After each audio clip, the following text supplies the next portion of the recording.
আজকে হারামকে আমরা হারাম মনে করি না। আনা আবি হুরায়রা রাদিয়াল্লাহু আনহু قال قال رسول الله صلى الله عليه وسلم, আবু হুরায়রা রাদিয়াল্লাহু আনহু তে বর্ণিত রাসূলুল্লাহ সাল্লাল্লাহু আলাইহি ওয়াসাল্লাম বলছেন, ইয়াতি আলান নাসে জামানুন লা ইউবালিল মারউ মা আখাযা মিনহু আমিনাল হালাল আম মিনাল হারাম।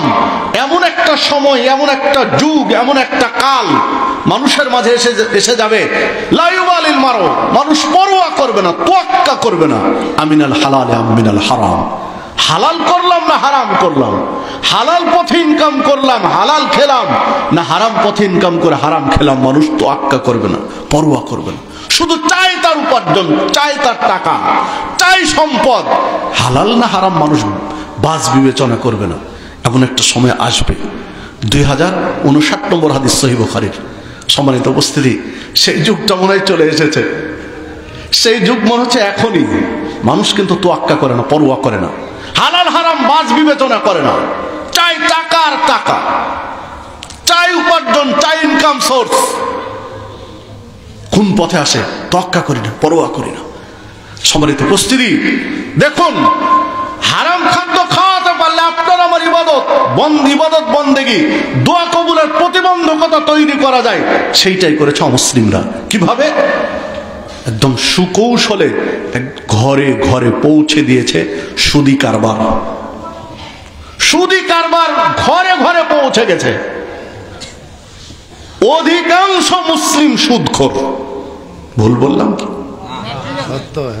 অধিকাংশ মুসলিম সুদখোর। সুদ হারাম ভাই যতজন আছেন, যতজন মুসলিম আছেন, একজন বলেন তো সুদ হারাম আমি জানতাম না, আজকে বৈঠকে শুনলাম সুদ হারাম। আছেন একজন? সবাই জানেন, জানেন না? সবাই জানেন সুদ হারাম, এটা তো নতুন করে বলার দরকার নেই। প্রত্যেকটা মুসলিম, যেই মুসলিম কেবল বুঝতে শিখেছে 10, 11, 12 বছরের বয়স, এই বুঝতে শিখেছে, ওরাও জানে সুদ হারাম, সবাই জানে। তাহলে সুদগুলো বাংলাদেশে সব অমুসলিমরা খাচ্ছে, অমুসলিমরা সুদ খাচ্ছে।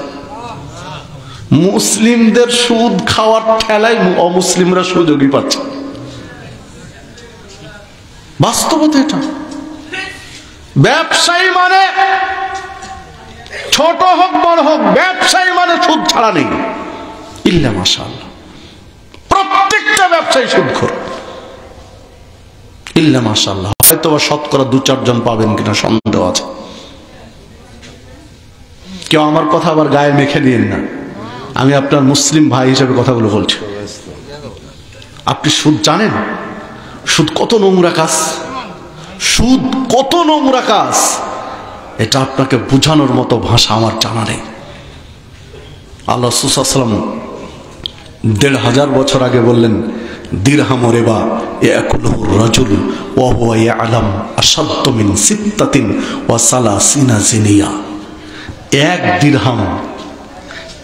দিরহাম যদি কেউ সুদ খায়, সৌদি আরবের তৎকালীন দিনার দিরহাম চালু ছিল, স্বর্ণ মুদ্রা আর রূপ্য মুদ্রা। স্বর্ণ মুদ্রা হলো দিনার, রূপ্য মুদ্রা হলো দিরহাম। তো এক দিরহাম বলেন তো, দামিটা দিয়ে উদাহরণ দিলেন না কম দামিটা দিয়ে? কম দামি দিয়ে, দামি জিনিস দিয়ে উদাহরণ দেননি। কেউ যদি এক দিরহাম, মানে আমাদের দেশের টাকা পয়সা মনে করেন, কেউ যদি জেনে শুনে 1 টাকা সুদ খায়, ওয়া হুয়া ইয়ালাম, ও জানে যেটা সুদি কারবার থেকে এসেছে, কয় টাকা? 1 টাকা, 1 দিরহাম। আল্লাহ রাসূল সাল্লাল্লাহু আলাইহি ওয়াসাল্লাম বলছেন, আশাদ্দু মিন সিত্তাতিন ওয়া সালাসিনা জিনিয়া। 36টা নারীকে ধর্ষণ করলে, 36টা নারীর সাথে ব্যভিচার করলে যে পাপ হবে, 1 দিরহাম 1 টাকা সুদ খেলে তার চেয়ে বেশি পাপ হবে। ও মুসলিম, তোমরা ব্যভিচার করার দরকার নেই, তোমরা সুদ খাও। এটা মুসলিমদের থিওরি। অর্থনৈতিক জীবনে সুদ খাও, ব্যভিচার করার দরকার নেই। তুমি 36টা ব্যভিচারের চেয়ে বেশি পাপ করবা। 36টা ব্যভিচারের চেয়ে নোংরা কাজে জড়িত হবে, শুধু সুদ খাও। এতটুকুই করেছে ওরা, এতটুকুই করেছে তারা। আজকে আপনি আমি জেনা ব্যভিচারকে ঘৃণা করি, যদিও জেনা ব্যভিচার অনেক ছড়িয়ে গেছে, পরকীয়া জেনা ব্যভিচার ব্যাপক হারে বেড়ে গেছে। তারপরে এখনো জেনা ব্যভিচারকে আমরা কি করি? ঘৃণা করি। জেনা ব্যভিচারকে আমরা এখনো ঘৃণা করি, কিন্তু সুদ খাওয়াকে ঘৃণা করি না। জেনা ব্যভিচার এখনো যারা করে লুকিয়ে করে, প্রকাশ্যে করে কি? চুরি করে করে, লুকিয়ে করে। যারা ব্যভিচার করে ওরা ঢেকে রাখে যেন কেউ জানতে না পারে। সুদখোর কি লুকিয়ে সুদ খায়? প্রকাশ্যে খায়। হাজী সাহেব পাক্কা সুদখোর, ও ভাবেই না। হাজী সাহেবকে জিজ্ঞাসা করুন, জেনা ব্যভিচার করে না। হাজী সাহেব জেনা ব্যভিচার করে না, কিন্তু সুদ খায়। জেনা ব্যভিচারের চেয়ে এই গ্রামের কথার কথা সাতিহাটির একটা লম্পট, সাতিহাটির একটা দুশ্চরিত্র, সাতিহাটির একটা নোংরা ছেলে 2-3টা ব্যভিচার করেছে। আপনারা ওকে সবাই মিলে ট্যাগ লাগিয়ে দিলেন, সাতিহাটির লম্পট, এটা দুশ্চরিত্র, এটা সাতিহাটির লুচ্চা শ্রেণীর যুবক। এটা কয়টা ব্যভিচার করেছে? 3-4টা। কয়টা? 3-4টা। 3-4টা ব্যভিচার করার কারণে আপনার এই যুবকটা হলো লুচ্চা, লম্পট, দুশ্চরিত্র, ট্যাগ লাগালেন। কিন্তু হাজী সাহেব সুদ খাচ্ছে, ও 1 টাকা সুদ খাওয়া মানে 36টা ব্যভিচার করছে। কই, ওকে তো ট্যাগ লাগাচ্ছেন না? ট্যাগ লাগাচ্ছে কেউ? ওকে তো কেউ ঘৃণা করছেন না? এই গ্রামের একটা ছেলে যদি 5টা ব্যভিচার করে, আরে 5টা নয় 2টা ব্যভিচার করে, 2টা নয় 1টা ব্যভিচার করে, 1টা ব্যভিচার করেছে, সবাই জেনে গেছে, গ্রামের সবাই জানে যে এই ছেলেটা ব্যভিচার করেছে। বলেন তো, সাতিহাটির আশপাশে যারা জানে যে এই ছেলেটা ব্যভিচার করেছে, ধর্ষণ করেছে অমুক মেয়েকে, ওকে কেউ মেয়ে বিয়ে দিবে? বলেন তো, মেয়ে বিয়ে দিবে? যারা জানে কেউ মেয়ে বিয়ে দিবে? যদি ও কোটিপতি হয় আর একটা দরিদ্র ঘরের মেয়ে হয়, ওই বাবাও বলবে না, ওর সাথে বিয়ে দিব না, দরকার নেই তার ধন সম্পদ। দিবে?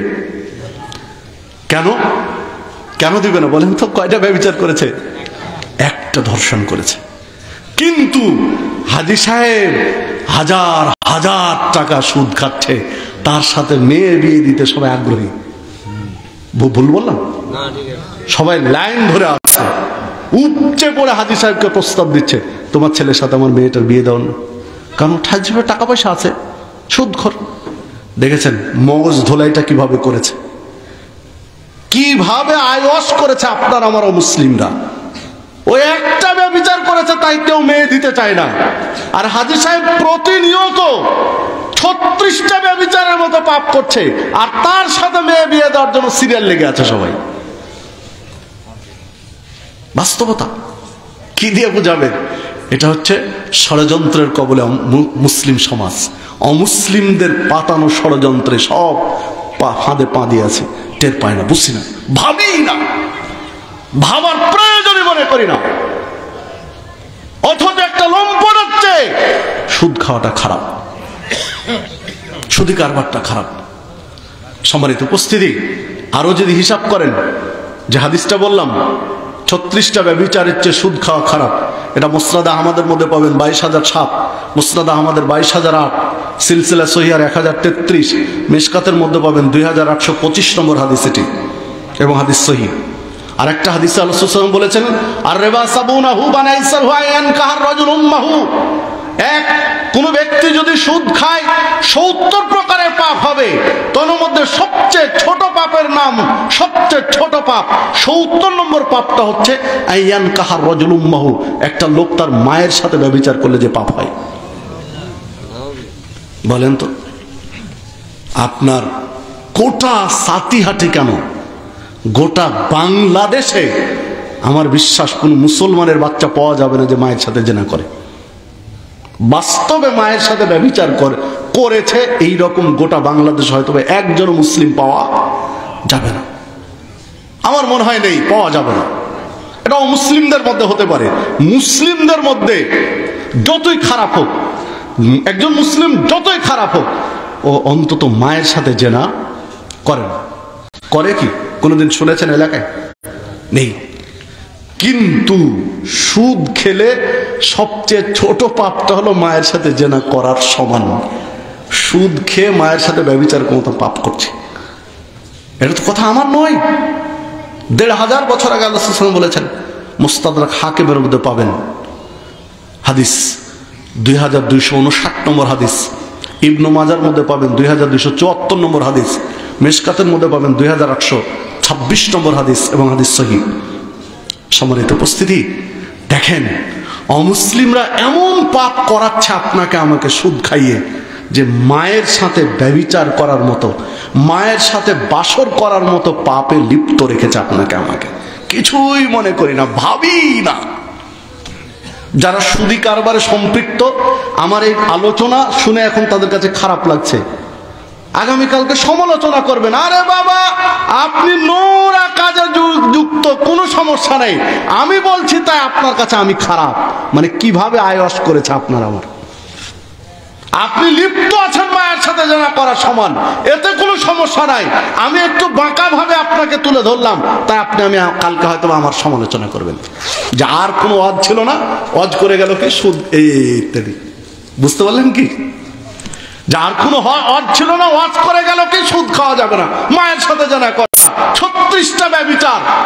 আর ওয়াজ ছিল না, সমাজে কত অন্যায় হচ্ছে, অন্য অন্যায় চোখে পড়লো না, সুদের উপরে ধোলাই দিয়ে গেল, বলবে না? মানে কিভাবে ব্রেন ওয়াশ করেছে মুসলিমরা আপনি দেখেন। সম্মানিত উপস্থিতি, এইটা একটা দিক। হারাম খাদ্য খেয়ে ইবাদতের প্রতিবন্ধকতা সৃষ্টি করে রেখেছে। আরো যদি সূক্ষ্মভাবে দেখেন তাহলে আরো বোঝা যায়, একজন ছেলে একজন পুরুষ সুদ খেলে ৭০ প্রকারের পাপের ছোট পাপ হলো মায়ের সাথে কি করা, জেনা করা। তাহলে পুরুষরা সুদ খাবে আর মায়ের সাথে জেনা করবে, পুরুষরা সুদ খাবে, মায়ের সাথে ব্যভিচারে লিপ্ত থাকার পাপ করবে। মহিলারা ছেলের সাথে ব্যভিচার করবে না কেন? মেয়েদেরকে এই পাপে কেন জড়ানো যাবে না? সুকৌশলে গবেষণা করে দেখেন, বাংলাদেশে বহু ব্যাংক আছে, বহু এনজিও আছে, যেগুলোতে শুধু মেয়েদেরকে ঋণ দেয়, ছেলেদেরকে দেয় না, শুধু মহিলাদেরকে ঋণ দেয়।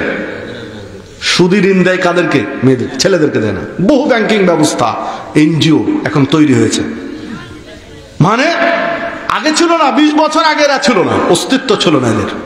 এখন খুব কৌশলে ঢুকিয়ে দিয়েছে যে শুধু ছেলেরা মেয়ের সাথে, শুধু ছেলেরা মায়ের সাথে ব্যভিচার করবে। এটা কেন হবে? মায়েরাও সুদ খাওয়ার, ছেলের সাথে ব্যভিচারের পাপ করো। মায়েরা সুদ খাও, মা জাতি সুদ খাও, আর ছেলের সাথে পাপ ব্যভিচার করার পাপে লিপ্ত হও। সফল তারা, ব্যর্থ হয়েছি আপনি আমি।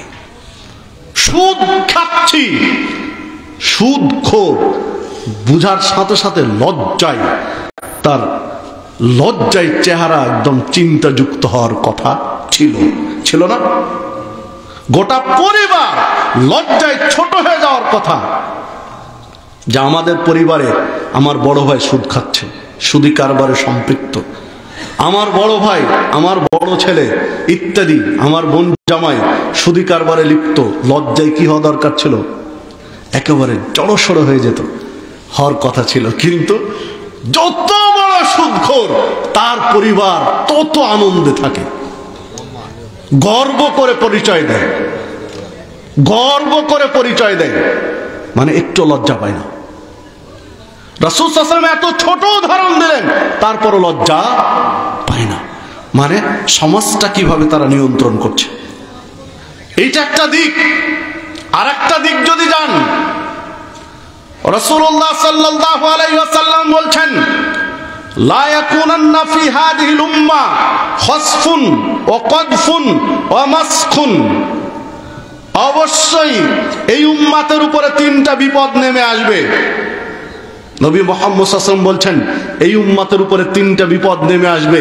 3টা বিপদের একটা হলো ভূমিধস হবে, ভূমিকম্প হবে, ঘন ঘন ভূমিকম্প হবে, ভূমিধস হবে। আর একটা হলো জালেমরা এদেরকে শাসন করবে, মানে জুলুম চাপিয়ে দেওয়া হবে এদের উপরে। জুলুম চাপিয়ে দেওয়া মানে এরা শাসিত হবে জালেমদের দ্বারা। যদি গোটা পৃথিবীর মুসলিমদেরকে বলেন শাসন করছে কারা, বাংলাদেশ শুধু ছোট খণ্ড রাষ্ট্র নয়, গোটা পৃথিবীর মুসলিমদেরকে নিয়ে যদি ভাবি তাহলে শাসন করছে কারা? আমেরিকা করছে। জালেম না? পাক্কা জালেম। ওরা নিজেরা পারমাণবিক বোমা বলেন, হাইড্রোজেন বোমা বলেন, কত কিছু তৈরি করে রেখেছে। আর একটা মুসলিম রাষ্ট্র শুধু চেষ্টা করুক, শুধু চেষ্টা করুক পারমাণবিক বোমা তৈরির, দেখেন ওর সাহায্য সহযোগিতা সব বন্ধ, এক ঘরে করে দেবে। তো তোমরা করে রেখেছো কেন? তোমরা নিজেরা পারমাণবিক বোমার ডিপো তৈরি করে রাখতে পারো, সমস্যা নয়। আর একজন মুসলিম রাষ্ট্র কিছু করতে গেলে সমস্যা। সম্মানিত উপস্থিতি, যে কথা বলছিলাম, রাসূল সাল্লাল্লাহু আলাইহি ওয়াসাল্লাম ১৫০০ বছর আগে বলেছেন মুসলিমদের উপরে ৩টা বিপদ নেমে আসবে, জালেমদের দ্বারা এরা শাসিত হবে। তৃতীয় বলেছেন এদের আকৃতির বিকৃতি ঘটবে, মাসখ, এদের আকৃতির বিকৃতি ঘটবে। আকৃতির বিকৃতির ক্ষেত্রে দুইটা ব্যাখ্যা দিয়েছেন মুহাদ্দিসগণ। একটা হলো এদের আকৃতির বিকৃতি বলতে হয়তো বা চেহারায় বিকৃত হয়ে যাবে, এটা একটা হতে পারে। আর একটা হলো আকৃতির বিকৃতি বলতে এদের রুচির বিকৃতি ঘটবে, মানে এরা চামড়া খোলস মানুষের মতো হবে। এদের চামড়াটা, বডিটা, খোলসটা হবে মানুষের মতো, বডিটা মানুষের মতো, কিন্তু এদের রুচি হবে একদম কুকুর শুকুরের চেয়েও খারাপ। মানুষের রুচি থাকবে না, পশু প্রাণীর মতো এদের রুচি হবে। এদের রুচি হবে পশু প্রাণীর মতো, গরু ছাগলের মতো, কুকুর শুকুরের মতো এদের আচরণ হবে, শুধু বডিটা থাকবে মানুষের। আকৃতির বিকৃতির এটা একটা ব্যাখ্যা দিয়েছেন। পরে আসছে এই ব্যাখ্যা, এটা কখন হবে? ওয়াদালিকা, এটা তখনই হবে ইদা শারিবুল খুমুরা, যখন এই উম্মাত নেশা জাতীয় দ্রব্যের সাথে জড়িয়ে পড়বে। ওয়াদালিকা ইদা শারিবুল খুমুরা, আর এটা তখনই হবে, এই বিপদগুলো তখনই নামবে, জালেমদের দ্বারা শাসিত হবে, ভূমিধস হবে, আকৃতির বিকৃতি ঘটবে, রুচির বিকৃতি ঘটবে। কখন? যখন এদের নেশা জাতীয় দ্রব্য ছড়িয়ে পড়বে। ওয়াত্তাখিদুল কায়নাত, নর্তকীদের ভাড়া করে টাকা দিয়ে নাচের অনুষ্ঠান করবে, নর্তকীদের নিয়ে নাচ গানের আয়োজন করবে। ওয়াদরাবু বিল মাআজিফ, বাদ্যযন্ত্রের প্রতি আগ্রহী হবে, বাদ্যযন্ত্র বাজাবে। কয়টা বলেন তো, কয়টা জিনিস করবে? 3টা। কি কি বলেন তো? বলেন। 1, 2,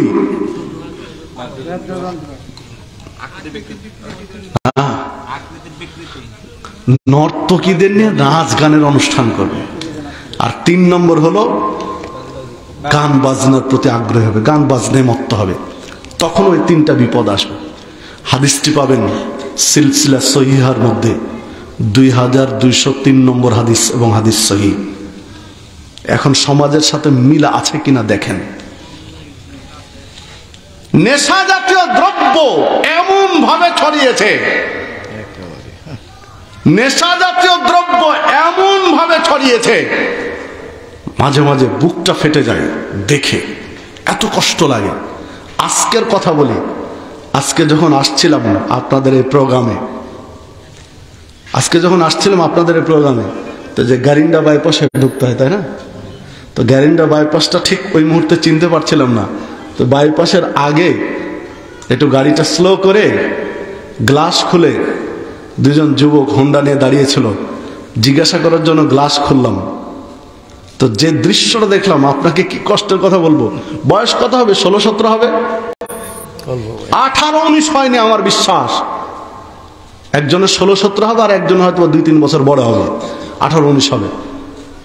তো 16-17 বছরের যে যুবকটা, আমি যেটা বাস্তব সেটা আপনাকে বলছি, এত সুন্দর দেখতে, মানে তার চেহারা এত সুন্দর, আল্লাহ নিয়ামত দিয়েছেন তাকে, এত সুন্দর চেহারা। ও বিড়ি টানছে,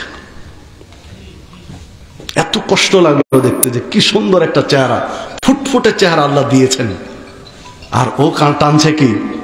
বিড়ি। 16-17 বছরের একটা মানুষ যদি, ছেলে যদি বিড়ি টানে, তোর কলকাবজা ঠিক আছে বলেন তো? কয়দিন লাগবে নষ্ট হতে? তার ভিতরের কলকাবজাগুলো, ভিতরে যে পার্টস গুলো রয়েছে, তার ফুসফুস, কিডনি, অন্য জিনিসগুলো যেগুলো আছে, কয়দিন লাগবে নষ্ট হতে? কেবল তো পরিপুষ্ট হয়নি, ওগুলো তো পূর্ণতাই পায়নি, কেবল 16-17 বড় হচ্ছে, এখন তার বাড়ন্ত বয়স, এখনই ব্যারিকেড দিয়ে দিয়েছে, এখনই ব্যারিকেড দিয়ে দেবো, তাহলে আগামী দিন কি? তা কি এক সংস্কৃতি, কি এক সভ্যতা আপনাকে আমাকে অমুসলিমরা দিয়েছে। একটা ফুটফুটে চেহারার ছেলে, খুব কষ্ট হবে দেখে, বিড়ি টানছে। সম্মানিত উপস্থিতি, যে কথা বলছিলাম, যেগুলোকে মানুষ অপরাধ মনে করে না, কেউ বিড়ি নিয়ে ব্যস্ত, কেউ গাঁজা নিয়ে ব্যস্ত, এমনকি আলেম ওলামা পর্যন্ত ওরা বিড়ি আর গাঁজা টানতে পারে না, জর্দা গুল নিয়ে পড়ে আছে। আলেম ওলামা তার বিড়ি খেতে পারে না, বিড়ি খেতে গেলে সমস্যা।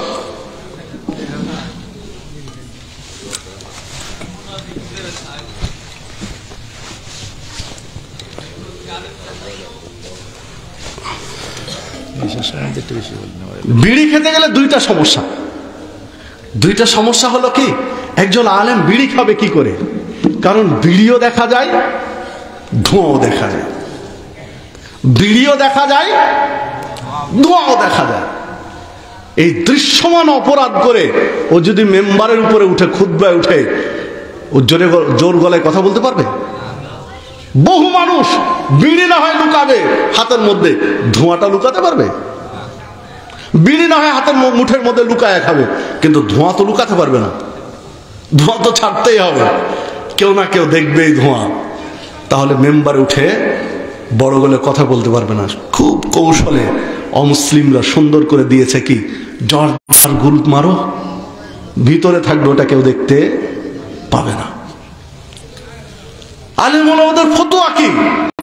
বিড়ি হারাম, জর্দার গুল মাকরু, এই ফতোয়া না। বিড়ি হারাম আর জর্দার গুল মাকরু। আমি যদি আপনাদেরকে বলি যে একটা ছাগলের 3টা বাচ্চা হয়েছে, ছাগলের 3টা বাচ্চা হয় না? হয় না? 3টাও হয়, 4টাও হয়, হয় না? তো একটা ছাগলের 3টা বাচ্চা হয়েছে, 3টা বাচ্চার একটা গরু হয়েছে, একটা মহিষ হয়েছে, আর একটা উট হয়েছে। হতে পারে? বিশ্বাস করবেন? ছাগলের 3টা বাচ্চা হয়েছে, তো একটা উট হয়েছে ছাগলের পেট থেকে, আর একটা বাচ্চা গরু হয়েছে, আর একটা বাচ্চা মহিষ হয়েছে। মেনে নেবেন? যদি এটা বলি তাহলে আপনারা আগেই বলবেন যে হুজুরের স্ক্রু ঢিল হয়ে গেছে। স্ক্রু ঢিল না হলে বলতে পারে যে ছাগলের পেট থেকে একটা 3টা বাচ্চা, একটা গরু হয়েছে, একটা মহিষ হয়েছে, আর একটা উট হয়েছে? বলবেন না? হ্যাঁ, স্ক্রু আমার ঢিল হলো। আপনারা দেখেন স্ক্রু কার ঢিল হয়েছে? তামাক থেকে তৈরি হলো জর্দা, তামাক থেকে তৈরি হলো গুল, তামাক থেকে তৈরি হলো বিড়ি। বিড়ি, জর্দা, গুল 3টা একই মায়ের পেট থেকে বের হলো, সেটা হলো তামাক।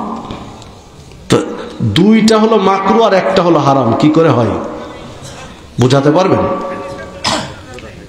তামাক থেকে বিড়ি, তামাক থেকে গুল, তামাক থেকে জর্দা, তার 2টা মাকরু আর একটা হারাম। তাহলে গরু, ছাগল আর উট একজনের পেট থেকে বের হতে পারে না? সম্মানিত উপস্থিতি, বাস্তবতায় দেখেন, বিড়িখোর তামাক পুড়িয়ে ধোঁয়া খায়, জর্দাখোর তামাক চিবিয়ে রস খায়। অপরাধ কার বেশি? আর গুলখোর, ওকে চিবানো লাগে না, চিবানো আছে, শুধু দাঁতে মারতে পারলে হলো। মনে রাখবেন, বিড়ির চেয়ে জর্দা খারাপ, জর্দার চেয়ে গুল খারাপ। বিড়ির চেয়ে জর্দা খারাপ, জর্দার চেয়ে গুল খারাপ। বিড়ি খায় সাধারণ মানুষ, জেনারেল শিক্ষিত মানুষ, দিন ধর্ম বুঝে না, এই প্রকৃতির মানুষগুলো বিড়ি খায়। বিড়ির ক্ষতি কম, ইমান কম, ওরা খায় বিড়ি। সাধারণ মানুষের ইমান কম, ক্ষতি কম, খায় বিড়ি।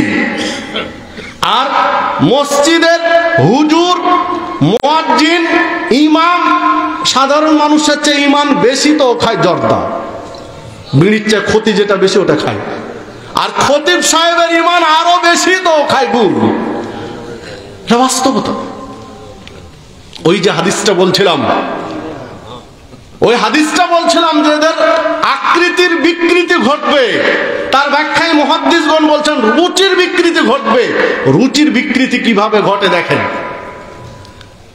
আপনি যে বিড়ি জর্দা গুল খান, বহুদিন বলেছি, বহু বছর আগে থেকে বলে এসেছি, এখনো বলছি, প্রায় এক যুগ আগে থেকে কথা বলে এসেছি, আমি এখনো বলছি যে আপনি যে জর্দা খান, আপনি যে গুল খান, আপনি যে বিড়ি খান, তিনটা পিরিচে রাখেন। জর্দা এক পিরিচে রাখেন, গুল এক পিরিচে রাখেন, আর বিড়ি ভেঙে ওর তামাক গুলো আর এক পিরিচে রাখেন। তাহলে এক পিরিচ আছে জর্দা, এক পিরিচে গুল, এক পিরিচে বিড়ির মশলা। তিনটা পিরিচ আপনি গরুর মুখে দেন, ছাগলের মুখে দেন, মুখের কাছে ধরেন, রেখে দেন, ছাগল চড়ছে ওই জায়গায়। ইচ্ছা করে ছাগলে খাচ্ছে কিনা দেখেন। বাধ্য করে খাওয়ার সুযোগ নেই। কাউকে কি বিড়ি বাধ্য করা হয় খেতে? টাকা দিয়ে কিনে খায়। আপনি রেখে দেন, যেখানে গরু চড়ছে রেখে দেন, মহিষ চড়ছে ওখানে রেখে দেন। ছাগল মহিষ গরুতে খায় না। নিচে নামেন, কুত্তা যেখানে ঘুরে বেড়ায় ওখানে রাখেন, কুত্তাতে খায় না এগুলো। আরো নিচে নামেন, শুকুর, সৌর, যেগুলোতে সৌর ঘুরে বেড়ায় রেখে দেন, খায় না। তো বিড়ি, সিগারেট, জর্দা, গুল যেগুলো আপনি আমি খাচ্ছি মজা করে, গরু ছাগল তো খায় না, খায় না, কুকুর শুকুরেও খায় না। মানুষ খায় কি করে, কোন বিবেকে, কোন আক্কেলে?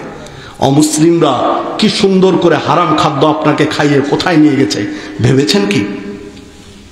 যেই জিনিস খায় না কুকুর শুকুরে, ওই জিনিস খায় আমার দেশের বড় হুজুরে। কি দিয়ে বুঝাবে রে জাতিকে? প্রমাণ করেন, দেখেন, বাস্তবতায় দেখেন। সবারই তো উপস্থিতি, কোথায় আমাদের রুচির বিকৃতি ঘটেছে।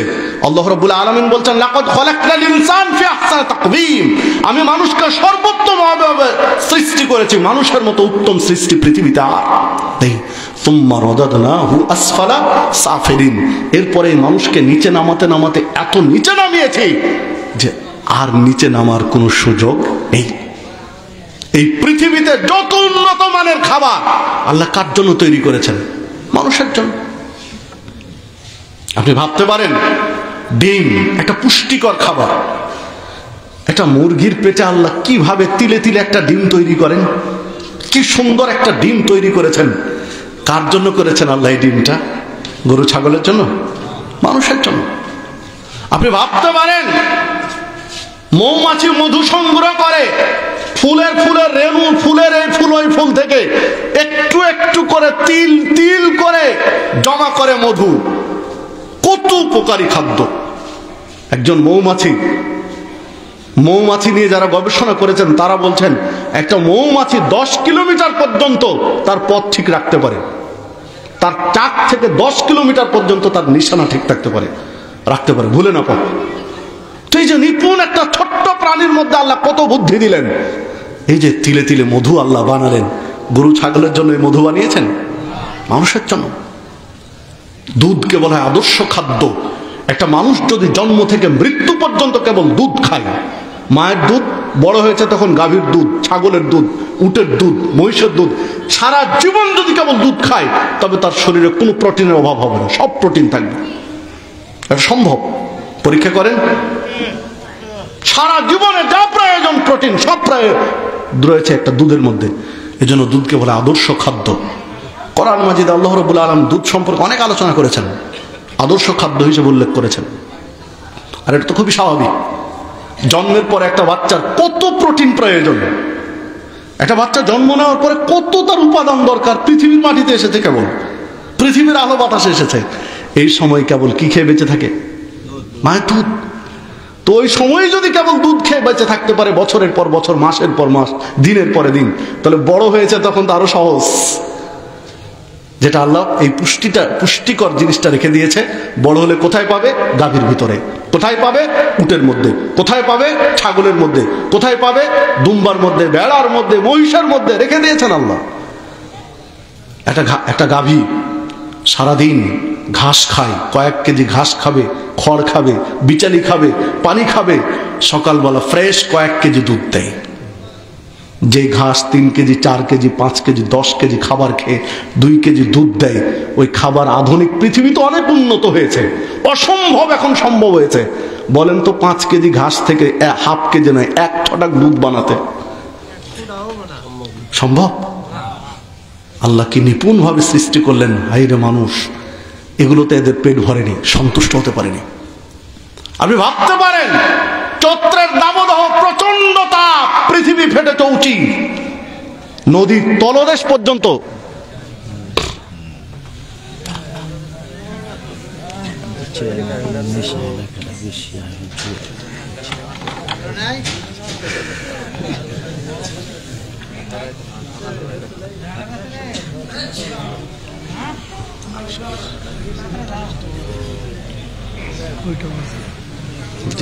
শেষের দিকেও চলে আসছে, 12টার মধ্যে শেষ করে দেবো।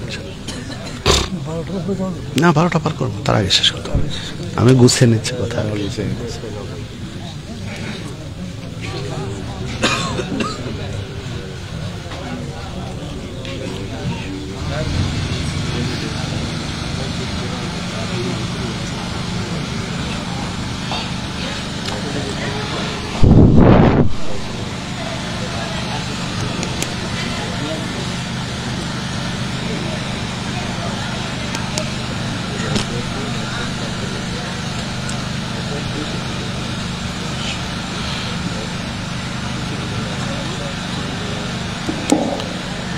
জি, সম্মানিত দিনী ভাতৃমণ্ডলী, আর কয়েক মিনিট কথা বলবো, বেশি নয়, ধৈর্য হারা হয় না, আর কয়েক মিনিটের মধ্যে ছেড়ে দিচ্ছি। তো যে কথা বলছিলাম, যে দেখুন যখন পুকুরগুলো শুকিয়ে, পুকুরের তলা শুকিয়ে কাঠ হয়ে যায়, নদী শুকিয়ে নদীর তলদেশ ফেটে চৌচির, তখন দেখেন নদীতে পানি নেই, পুকুরে পানি নেই, টিউবওয়েলে পানির লেয়ার নেই, ডিপ টিউবওয়েল পর্যন্ত ফেল মারছে, তখন মাটি থেকে 100 ফুট উপরে ডাব গাছের উপরের মধ্যে কি ডাবে মিষ্টি পানি কে দিল? সুবহানাল্লাহ, আল্লাহু আকবার। আল্লাহর কোন নিয়ামতকে অস্বীকার করবেন? আজকে সকাল থেকে সন্ধ্যা পর্যন্ত আল্লাহর যে নিয়ামত আপনি ভোগ করেছেন, এগুলো গুণে শেষ করতে পারবেন না। আপনার মাথা হ্যাং হয়ে যাবে কত নিয়ামত দিয়েছেন একটা দিনের মধ্যে। যখন পুকুরে পানি থাকে না, নদীর পানি শুকিয়ে যায়, ডিপ টিউবওয়েলে লেয়ার ফেল মারে, গভীর নলকূপ ফেল মারে, তখন দেখেন গ্রীষ্মকালে ডাবের কি সুন্দর মিষ্টি পানি, ঠান্ডা পানি। এত নিপুণ ভাবে আল্লাহ সৃষ্টি করলেন মানুষের জন্য। হাইরে মানুষ, ওইগুলো সন্তুষ্ট হতে পারলো না। কোনগুলো খাবে? খাবে ওই বিড়ি সিগারেট জর্দাগুলো, যেগুলো কুত্তাতে খায় না। কুত্তাতে যেগুলো খায় না সেগুলো খায়। হাজী সাহেব বিয়ের বাড়িতে দাওয়াত দিয়েছে, ছেলে বা মেয়ের বিয়ে দাওয়াত দিয়েছে এলাকার মানুষকে, খাওয়ালো গরুর গোস্ত, খাওয়ালো খাসির গোস্ত, খাওয়ালো মুরগির রোস্ট, খাওয়ালো ডিমের ভুনা, খাওয়ালো পোলাও কুরমা, কত কিছু খাওয়া শেষ। তখন আবার বলছে, হাজী সাহেব পানের ব্যবস্থা রাখেননি? মানে জর্দা দিয়ে এক খিলি পান না খেলে ওর পেট ভরবে না। কোথায় গিয়ে দাঁড়িয়েছেন একটু চিন্তা করেন। আরে বাবা, মুসলিমরা কোথায়? আমি বলেছি রুচির বিকৃতি ঘটে কি করে? আমি 50 টাকা দিয়ে একটা চকলেট কিনে চুষে যদি আপনাকে দেই, তা আপনি আমাকে মেন্টাল বলবেন? 50 টাকার একটা চকলেট একবার চুষে যদি আপনাকে দেই যে ভাই নেন, এটা গিফট, এটা হাদিয়া, তা আপনি আমাকে বলবেন যে মেন্টাল, আমার স্ক্রু ঢিল, আমি বেহায়া, আমি বেয়াদব। কেন? আপনাকে চকলেটটা চুষে দিয়েছি, 50 টাকার চকলেট একবার চুষে আপনাকে হাদিয়ে দিলে হই আমি বেয়াদব। আর আপনি আরেকজন বিড়ি চুষে আপনাকে দিচ্ছে, আপনি হলেন সভ্য। এক বিড়ি 10 জনে চুষেন, আপনার লজ্জা হয় না? আমি যদি বেয়াদব হয়, আপনি হলেন গ্রেট বেয়াদব। আমার কোয়ালিটি আছে, বেয়াদব বলে আপনার কোনো কোয়ালিটি নেই। যারা বিড়ি খোর, জর্দাখোর, গোলখোর, এদের মতো বেহায়া, এদের মতো নির্লজ্জ পৃথিবীতে আর মুসলিমদের মধ্যে নেই। আপনি প্রমাণ করেন, আমি আপনাকে প্রমাণ করে দিচ্ছি। বিড়িখোর বিড়ি টানতে টানতে বাথরুমে বসে বিড়ি খায়, খায় না? টয়লেটে পায়খানা করে আর খায়, কায় পায়খানা করে খায়, বলে তো মানুষ। ওকে মানুষের মধ্যে ফেললে ভুল হবে, ওকে মানুষের কোয়ালিটিতে ফেলা যায় না। খায় আর পায়খানা গরুতে, খায় পায়খানা করে ছাগলে, খায় পায়খানা করে কুকুরে, একজন মানুষ করে। আপনি আশরাফুল মাখলুকাত দাবি করেন, সে স্বভাব থাকতে হবে না? রুচির বিকৃতি ঘটবে, রাসূল সাল্লাল্লাহু আলাইহি ওয়াসাল্লাম বলেছেন। কুত্তার মতো স্বভাব হয়ে গেছে মানুষের। আপনি বলবেন মানুষকে এত নিচু করছে কেন, আমাকে দোষ দিচ্ছেন কেন? আল্লাহ রাব্বুল আলামিন ১৫০০ বছর আগে বলেছেন, ওয়ালাকাদ যারানা লিজাহান্নামা কাসীরাম মিনাল জিন্নি ওয়াল ইনস লাহুম কুলুবুন লা ইয়াফকাহুনা বিহা। আমি অধিকাংশ মানুষ এবং জিনকে সৃষ্টি করেছি জাহান্নামের জবাব দেওয়ার জন্য। কেন? লাহুম কুলুবুন লা ইয়াফকাহুনা বিহা, আমি তাদের কলব দিয়েছি, কলব দিয়ে সে ভাবে না। আলাহুম আয়ুনুন লা ইউবসিরুনা বিহা, চোখ দিয়েছি, চোখ দিয়ে দেখে না। আলাহুম আদানুন লা ইয়াসমাউনা বিহা, কান দিয়েছি, কান দিয়ে শুনে না। উলাইকা কাল আনাম, এরা হচ্ছে চতুষ্পদ জন্তু। বালহুম আযাল, বরং তার চেয়ে খারাপ। আমি তো কুকুর শুকুর পর্যন্ত নিয়ে গেলাম, আল্লাহ তার চেয়েও খারাপ বলেছেন। আপনি কেন কল দিয়ে ভাবছেন না? কেন আপনি হৃদয় দিয়ে ভাবছেন না যে যে খাবার খেতে হয় বাথরুমে বসে, ওটা মানুষের খাবার হতে পারে না? মুসলিম তো দূরের কথা, একজন অমুসলিম, একজন ইহুদি, একজন খ্রিস্টানও যদি ভাবে যে আমি মানুষ, তাহলে বিড়ি খেতে পারে না। একজন হিন্দু বিড়ি খেতে পারে না যদি মনে করে যে আমি মানুষ। কোন মানুষের খাবার হতে পারে না এটা। অমুসলিমরা সুন্দর করে একদম প্যাকেট করে দিয়েছে, মুসলিম খাও, মজা করো, খাও, এক বিড়ি 10 জনে টানো, আর সভ্য হও। যারা নোংরামি করবে এরাই নাকি সভ্য। আপনি হিসাব করেন কোথায় গিয়ে দাঁড়িয়েছেন। যুব সমাজের সভ্যতা কি? ছেঁড়া প্যান্ট পরতে হবে। ছেঁড়া প্যান্ট পরা নাকি সভ্যতা? সব বিবেক প্রতিবন্ধী, বিবেক প্রতিবন্ধীতে রূপ নিয়েছি। 10 বছর 20 বছর আগে বাজারে গিয়ে দোকানদারের কাছে গিয়ে যদি দেখে যে প্যান্ট একটু ফাটা আছে, যদি দোকানদার বলে প্যান্টের দাম 1000 টাকা, যাও তোমার কাছে 200 টাকা কম নিব ফাটার কারণে, তো বলবে আরে বাবা 200 টাকা আরো 200 বেশি নিলে ভালোটা নিব, ফাটা প্যান্ট নেবো। আর এখন যুবক দোকানে গিয়ে ফাটা প্যান্ট খুঁজে, ফাটাটার নাকি দাম বেশি, উরু বেরিয়ে থাকবে, হাঁটু বেরিয়ে থাকবে, এটার নাকি দাম বেশি। ও যুবক, ছেঁড়া প্যান্ট পরা যদি সভ্যতা হয়, আগামীকালকে ফকিরদেরকে স্যালুট জানাও। ফকিরের আগে থেকে সভ্য। তুমি কেবল 20 বছর আগে সভ্যতা শিখেছো যে ছেঁড়া প্যান্ট পরা সভ্যতা, আর ফকির মিসকিন বহু আগে থেকে ছেঁড়া প্যান্ট পরে, ওরা আগে থেকে সভ্য, ওরাই আধুনিক। তুমি পরে শিখলে ওদের কাছে, ওদেরকে গুরু মানো কাল থেকে। যারা বাস্তব, আমি সেটাই বলতেছি। অমুসলিম জগৎ কি ষড়যন্ত্রের জাল বিছিয়েছে। ছেঁড়া প্যান্ট পরতে পরতে আগে ছেলেরা পড়া শুরু করেছিল, এখন মাশাআল্লাহ মুসলিম ঘরের মেয়েরা পর্যন্ত ছেঁড়া প্যান্ট পরছে। আপনি বুঝতে পারেননি কেন ছেঁড়া প্যান্ট পরাচ্ছে। আগে যুবকদেরকে মগজ ধোলাই করেছে যে আধুনিক এটা সভ্যতা, এবার মেয়েরা পড়ো। আরে মেয়েদেরকে যত নগ্ন করতে পারবে যুব সমাজ তত নষ্ট হবে। মেয়েদেরকে যত নগ্ন করতে পারবে পুরুষ তত নষ্ট হয়ে যাবে। আল্লাহ সাল্লাল্লাহু আলাইহি ওয়াসাল্লাম বলেছেন, মা তারাকতু বাদি ফিতনাতান আদাররা আলার রিজালি মিনান নিসা, আমি পুরুষদের জন্য নারীর চেয়ে বড় ফিতনা রেখে যাইনি। এটা আমার কথা নয়, সহিহ বুখারীর 5096 নম্বর হাদিস, সহিহ মুসলিমের 7121 নম্বর হাদিস, মিশকাতের মধ্যে পাবেন 3086 নম্বর হাদিস। 1500 বছর আগে আল্লাহ সাল্লাল্লাহু আলাইহি ওয়াসাল্লাম বলেছেন, পৃথিবীতে মহিলারা পুরুষের জন্য সবচেয়ে বড় ফিতনা। একজন পুরুষকে নষ্ট করার যত হাতিয়ার আছে, সবচেয়ে বড় হাতিয়ারের নাম হচ্ছে নারী জাতি। সেটাই করেছে। কাউকে খাইয়েছে সুদ, কাউকে খাইয়েছে মদ, আর কাউকে নারী দিয়ে একদম মুসলিম সমাজকে একদম ছিন্ন ভিন্ন করে দিয়েছে। এক শ্রেণীর মানুষ সুদ ঘুষে আসক্ত, আর এক শ্রেণীর মানুষ মদ জুয়া গাঁজা আসক্ত, আর এক শ্রেণীর মানুষ নারী নিয়ে আসক্ত। মুসলিম সমাজ ছিন্ন ভিন্ন, অথচ আপনি আমি টের পাচ্ছি না, ভাবছি না, কিছুই মনে করি না। কি যদি ছেলে মেয়ে ছেঁড়া প্যান্ট পরে বাড়িতে আসে, হাজী সাহেব বলে আধুনিক যুগ, ওরা এক একটু করবে। জি, এই অষ্টা করেছে অমুসলিম জগৎ, কিন্তু আপনি আমি বুঝিনি। কোরআন এবং সুন্নাহ যেগুলো নিষেধ করেছে, সেগুলোই অমুসলিমরা একদম রিফাইন করে, সুন্দর করে মডিফাই করে আপনারা আমার কাছে তুলে ধরেছে। আপনি আমি গোগ্রাসে গিলছি। আসুন সময় থাকতে সতর্ক হই, সময় থাকতে সাবধান হই। যদি সাবধান না হন, আগামী দিন খুব করুণ অবস্থা, আপনার আমার জন্য ভয়ঙ্কর অবস্থা বিরাজ করছে। আজকাল আলেম ওলামাদের কদর নেই, কদর ভাইরাল নেই। কেন? বাংলাদেশের মানুষ মাটিতে খারেজি আকীদার আলেম ওলামা পর্যন্ত সালাফি আহলে হাদিসদের সমাজগুলো নষ্ট করে যাচ্ছে না?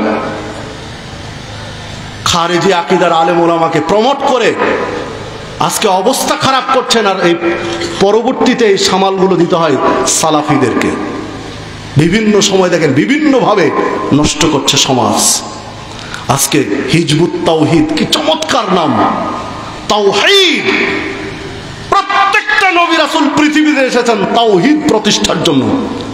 তাওহীদ একটা চমৎকার শব্দ মুসলিম দুনিয়ার জন্য, আর পাক্কা শয়তানগুলো নাম দিল কি হিজবুত তাওহীদ। দেখেছেন কোথায় সংস্কৃতি, শব্দ সংস্কৃতির ছোবল কিভাবে মেরেছে দেখেন।